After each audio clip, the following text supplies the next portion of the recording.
የአስመራው ፕሬዝዳንት ኢሳያስ አፈወርቂ ዶክተር አብይ አህመድ በፓርላማ ተገኝተው ያደረጉትን ንግግር የጦርነት አጀንዳን ምክንያታዊ ለማድረግ የቀረበ ነው ሲሉ አጣጥለውታል። የኤርትራ ማስታወቂያ ሚኒስትር የማነ ገብረ መስቀል ጠቅላይ ሚኒስትር አብይ አህመድ በተወካዮች ምክር ቤት ስለ ኤርትራ መንግስት ያደረጉት ንግግር የኢትዮጵያ መንግስት በኤርትራ ላይ ሊከፍት ያቀደውን የጦርነት አጀንዳ ምክንያታዊ ለማድረግ እየቀረበ ነው ሲሉ አብጠልጥለውታል። የኤርትራ መንግስት ቃል አቀባይ በኤክስ ገጻቸው ባሰፈሩ ጽሁፍ ላይ የኢትዮጵያ መንግስት በትግራይ ጦርነት ወቅትና ከጦርነቱ ረዥም ጊዜ በኋላ ለኤርትራ ሰራዊት የክብር ሜዳይ ሲሰጥ ነበር ሲሉ ጽፈዋል። የማነ ይህን ያሉት ጠቅላይ ሚኒስትር አብይ ከህዝብ ተወካዮች ምክር ቤት አባላት ለቀረቡላቸው ጥያቄዎች በሰጡት ማብራሪያ በትግራይ ጦርነት ወቅት የኤርትራ ወታደሮች የጅምላ ግድያን ጨምሮ የተለያዩ ግፎችን ፈጽመዋል በሚል ከወነጀሉ በኋላ ነው ተብለዋል።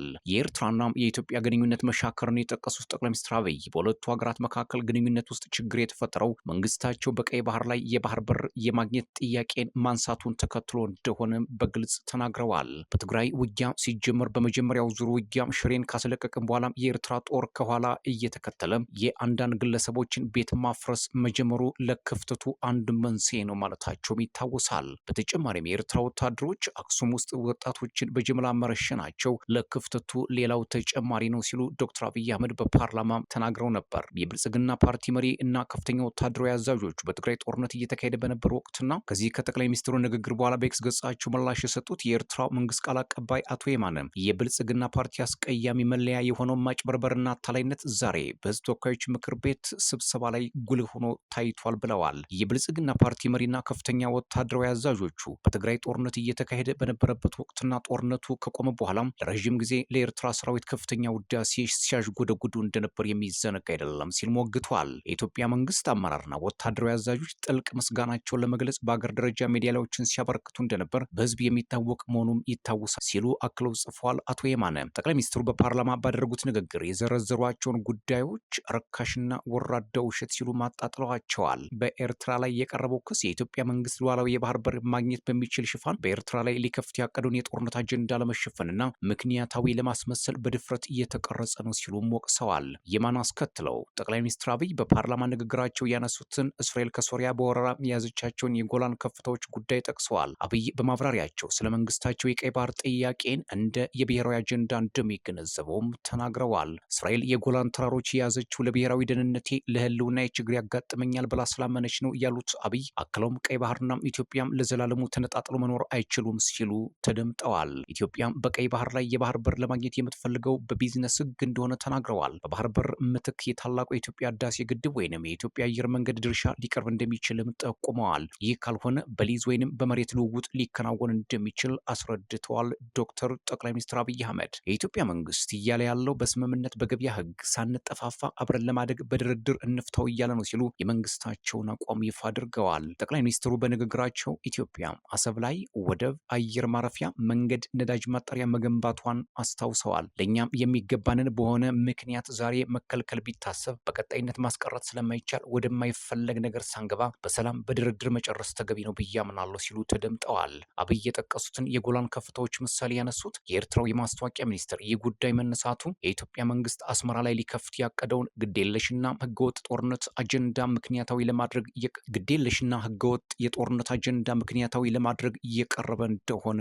ሞግተዋል። እንዲያውም የብልጽግና ፓርቲ መሪ በኤርትራ ላይ የያዘውን ግዴለሽና ህገወጥ የጦርነት አጀንዳ ምክንያታዊ ለማድረግ በሚል በዚሁ ንግግራቸው ላይ የጎላን ከፍታዎች ምሳሌን ሲያነሳ ጨዋታውን ራሱ አጋልጦታል ነው ያሉት። ከደቡብ አፍሪካ ፕሪቶሪያም ስምምነት መፈረም ወዲህ ግንኙነታቸው እየሻከረ የመጣው አዲስ አበባና አስመራ አንዳቸው ሌላኛቸውን ሲወነጅሉ ቆይተዋል። ከሳምንት በፊት የፌዴራል ፖሊስ የኤርትራ መንግስት በአማራ ክልል ለሚንቀሳቀሱ የፋኖ ኃይሎች ልኳቸዋል ያላቸውን የጦር መሳሪያዎች በቁጥጥር ስር መዋሉ የሚዘነጋ አይደለም። ሌላው መረጃ በደቡብ ኢትዮጵያ ክልል ስር የሚገኘው ጋሞ ዞን በትምህርት ሚኒስቴር የተዘጋጁ የ9ኛና 11ኛ ክፍል የታሪክ መጽሐፍት የጋሞ ብሔር አንድነት ላይ አደጋ የሚጥሉ የውሸት ታሪኮችን ይዘዋል ሲል ክስ አቅርቧል። አጣጥሎታልም። የዞኑ ትምህርት ቢሮ የግል የፖለቲካ ፍላጎታቸውን በመጽሐፍ መልክ ያሳተሙ ሲል የገለጻቸው አዘጋጆችና አርታዮች በህግ እንዲጠየቁለትም አሳስቧል። የጋሞ ዞን ትምህርት መምሪያም የውሸት ታሪኮችን ይዟል ያላቸውን የ9ኛና የ11ኛ ክፍል የታሪክ መጽሐፍት መጽሐፍት አንዳንድ ክፍሎች ለተማሪዎች እንዳይሰጡ ትዕዛዝ ያስተላለፈው ባለፈው ሳምንት ሐሙስ ጥር 21 2018 በጻፈው ደብዳቤ ነው። ሌላው መረጃ በጥቁር ገበያ ነጋዴዎች እጅ የወደቀው የትግራይ ክልል የነዳጅ አቅርቦት በህብረተሰቡ ላይ ከባድ ጫና ፈጥሯል። በትግራይ ክልል መዲና መቀለ ነዳጅ የሚፈልግ ባለአሽከርካሪ አይኖቹን የሚያማትረው በነዳጅ ማደያዎች ላይ አይደለም። ከዚያም ይልቅ ነዳጅ በጀሪካንና በፕላስቲክ የውሃ ማሸጊያዎች የሚሸጡ ወጣቶች ጋር ነው የሚሄደው። እነዚህ ነጋዴዎች ናቸው ገበያውን የተቆጣጠሩትና የሞሉት። ነዳጅ በጥቁር ገበያ ዋጋ የሚሸጡ ወጣቶች በከተማው የተለያዩ አካባቢዎች በሚገኙ ዛፎች ስር ተቀምጠው ሸማቾችንም ይጠባበቃሉ። የከተማዋም የባጃጅ አሽከርካሪዎች ከነዚህ ወጣቶች መንግስት 110 ብር እንዲሸጥ ዋጋም የቆረጠለት ነዳጅ በሌትር 220 ብር እስከ 250 ብር እንደሚገዙ ይናገራሉ። በትግራይ መዲና መቀለ መሀል የሚገኙ በርካታም የነዳጅ ማደያዎች ባዶ ከመሆናቸው የተነሳ ለመታሰቢያም የቆሙ መስለዋል። ማደያዎቹን ተከትለው ሲንቀሳቀሱ የነበሩት በስራቸው የሚገኙ ትናንሽ የገበያ ስፍራዎችም ተዘግተዋል። የዕለቱን የነዳጅ ዋጋም የሚያሳዩት ዲጂታል ስክሪኖች ምንም የሚነግሩት አዲስ መረጃ ስለሌላቸው ቆመዋል። የመኪና መግቢያና መውጫ በሮቻቸውም ተዘግተዋል። በአንዳንድ የነዳጅ ማደያዎች ግቢ ውስጥ ከሰውና ከመኪና ይልቅ ውርውር የሚሉ ውሾች ናቸው። የከተማዋን የነዳጅ ፍላጎት የሚያሟሉት በጥቁር ገበያ ላይ ነዳጅ በጀሪካን እና በተለያዩ የፕላስቲክ የውሃ ማሸጊያዎች የሚሸጡት ወጣቶች መሆናቸው የከተማውን የገበያ እንቅስቃሴ ውስብስብ አድርጎታል። ይህ የመቀለ ብቻ እውነት አይደለም። በተለያዩ የክልሉ አካባቢዎች ሁኔታው ተመሳሳይ ነው። የመቀለ ከተማ ነዋሪዎች ቀደም ሲል የከተማዋ ውበት የነበሩትን የተለያዩ እጽዋት ስራቸው ከጀሪካኖች በሚፈሰው ቤንዚን ሲደርቁም እየታዘቡ ነው። ግለሰቦቹ በክልሉ ውስጥ ያለው መደበኛም የነዳጅ አቅርቦት እጥረት፣ የትራንስፖርት አገልግሎትና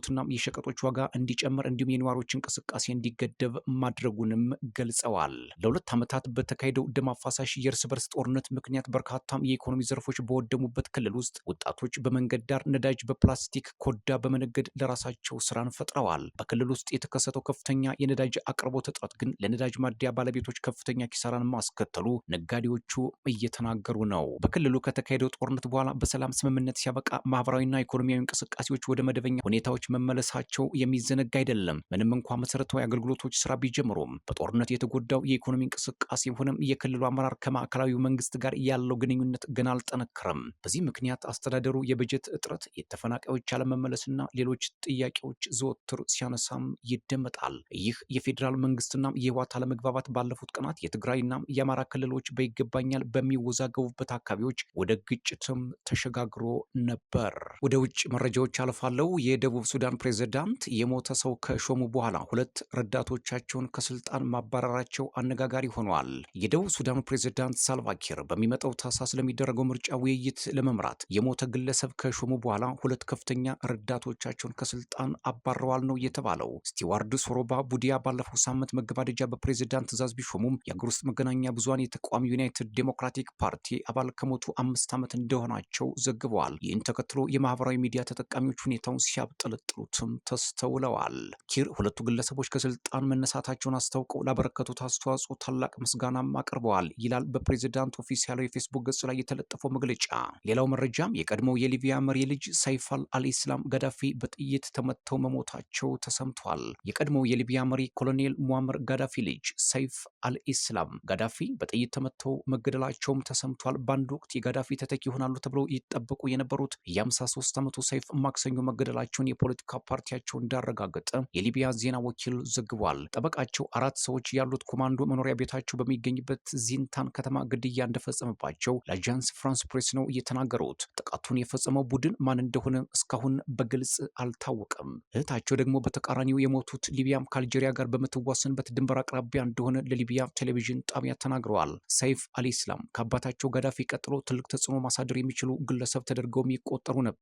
ኮሎኔል ሙአመር ጋዳፊ ከፈረንጆቹ 1969 ጀምሮ ሊቢያን ሲመሩ ከቆዩ በኋላ በ2011 በተነሳ ተቃውሞ ምክንያት ከስልጣን ወርደው መገደላቸው የሚዘነጋ አይደለም። በ1972 የተወለዱት አልኢስላም በጋዳፊ የአመራር ዘመን ሊቢያ ከምዕራባውያን ጋር የነበራት ግንኙነት ለማለዘብ ብዙ እንደሰሩም ይነገርላቸዋል። አባታቸው ከስልጣን ከተወገዱ በኋላ በጋዳፊ ዘመን በነበራቸው ሚና ተከሱ በሚሊሻ ቡድን ቁጥጥር ስር ውለው በዚንታን ከተማ ለ6 ዓመታት በእስር ቤት ቆይተዋል። ዓለም አቀፉ የጦር ወንጀለኞች ፍርድ ቤት በ2011 በሊቢያ በተነሳው ተቃውሞ ወቅት በሰብአዊነት ላይ በተፈጸመ ወንጀል ምክንያት ችሎት ሊያቆምባቸው ይፈልግ ነበር። በ2015 በተባበሩት መንግስታት በሚደገፈው ቡድን የምትመራው ትሪፖሊ ከተማ ተቃውሞን ለማፈን በሚል ወንጀል ፈጽመዋል ተብለው በሌሉበት በሞት እንዲቀጡም ተፈርዶባቸው ነበር። ነገር ግን ከ2 ዓመታት በኋላ በ2017 ቶብሩክ የሚገኘው ሚሊሻ በይቅርታ ከእስር ቤት እንዲለቀቁ ማድረጋቸው ጋዳፊ ከስልጣን ከወረዱ በኋላ ሊቢያ በተለያዩ ሚሊሻዎች የምትመራ ሲሆን በአሁኑ ወቅት ሁለት ተቀናቃኝ መንግስታት ሀገሪቱን ከፋፍለው ይዘው ይመራሉ። አልኢስላም በአባታቸው የአመራር ዘመን ኦፊሴላዊ ስልጣን ባይኖራቸውም ፖሊሲ ቀርጸዋል። ትልቅ ቦታም የሚሰጣቸውን ድርድሮች መርተዋል። እንዲሁም አባታቸው የኒኩለር ፕሮግራማቸውን እንዲያቋርጡም አድርገዋል። በዚህ ምክንያት ዓለም አቀፉ ማህበረሰብ በሰሜን አፍሪካዊቱ ሀገር ላይ ጥሎ የነበረውን ማዕቀብ ያነሳ ሲሆን አንዳንዶች አልኢስላም የለውጥ አራማጅ ናቸው ሲሉም ያሞግሷቸው ነበር። አልኢስላም ይህ በውርስ የሚሰጥ የእርሻ ቦታ አይደለም በማለት ከአባታቸው ጋዳፊ ስልጣን መውረስ እንደማይፈልጉ ደጋግመው ይናገሩ ነበር። ነገር ግን በ2021 በሀገሪቱ በሚካሄደው ምርጫ ፕሬዝዳንታዊ እጩ ሆነው መቅረብ እንደሚሹ ቢናገሩም ምርጫው ላልተወሰነ ጊዜ ተራዝሟል። ክቡራትና ክቡራን አድማጮች መረጃዎችን በዚህ ላይ ጨርሻለሁ። ሰብስክራይብ፣ ላይክ፣ ሼር፣ ኮሜንት እያደርጋችሁ ቤተሰብ እንድትሆኑ የአክብሮት ግብዣዬ ነው። ሰላም።